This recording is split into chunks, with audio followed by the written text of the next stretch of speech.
In today's video, I'm going to teach you how to use inline comments in Confluence. Quick guide. Inline comments are perfect for giving targeted feedback on a specific word, sentence, or section without interrupting the rest of the page.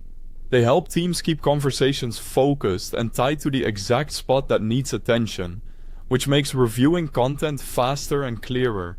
Start by opening the Confluence page where you want to leave feedback. Make sure you have the right permissions to view or comment on the page.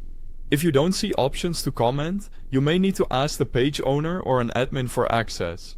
Next, highlight the exact text you want to discuss. Click and drag to select only what's relevant so your comment stays precise and easy to act on.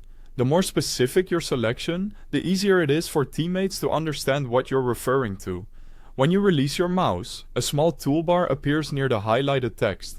Click the comment icon, which looks like a speech bubble. This opens a comment box right beside your selection so you can keep your thoughts tied to that spot. By the way, if you're new to Confluence, I've placed the official website link at the very top of the description so you can sign in and follow along. Type your comment in the box. Keep it short, clear, and actionable. A helpful comment states the issue and, if appropriate, suggests a quick fix. Stay focused on one point per comment to avoid confusion.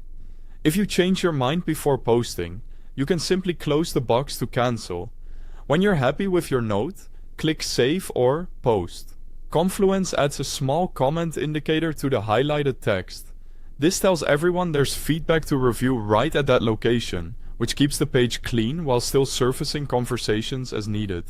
To read or reply to comments, hover over the highlighted text and the comment pops up.